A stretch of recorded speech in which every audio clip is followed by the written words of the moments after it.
Imagine you've decided to invest in a business, but you're not going to run the day-to-day operations yourself. You hire someone, a manager or a CEO, to act on your behalf. This is where the idea of agency costs comes in. Agency costs essentially arise from the relationship between a principal, that's you the owner or investor, and an agent, the person you've hired to act for you. Think of it like this. You own a fantastic sailboat, but you're not a sailor yourself. You hire a captain to sail the boat for you. Your goal as the owner, the principal, is to have the boat sailed safely and efficiently, perhaps even to win races or charter it out for income. The captain, the agent, also wants to sail the boat, but their personal goals might not perfectly align with yours. Maybe the captain enjoys taking risks for the thrill of it, even if it increases the chance of damage to your boat. Or perhaps they prioritize a leisurely cruise over maximizing income from charters. Agency costs are the expenses that arise because of this potential misalignment of interests between you and the captain, the principal, and the agent.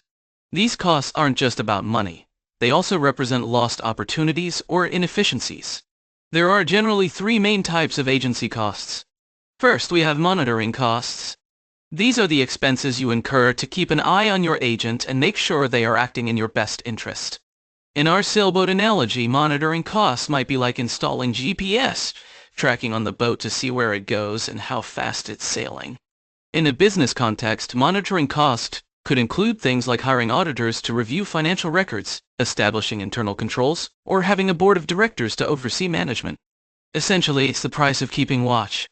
Second, there are bonding costs.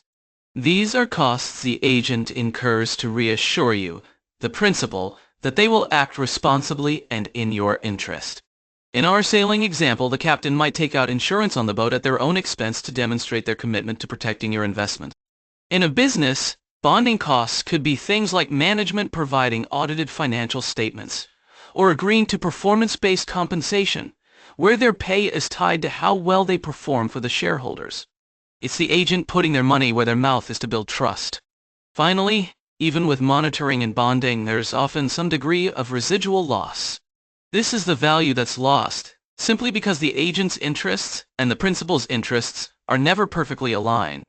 In our sailing example, even if you monitor the captain closely and they are bonded, there might still be slight inefficiencies. Maybe the captain uses slightly more fuel than strictly necessary because they prefer to sail at a faster speed. Or perhaps they choose routes that are more scenic for them, but slightly less efficient in terms of time or distance.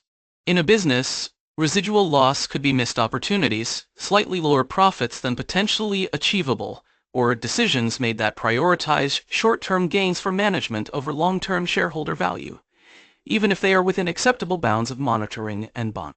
It's the inevitable imperfection that arises from relying on someone else.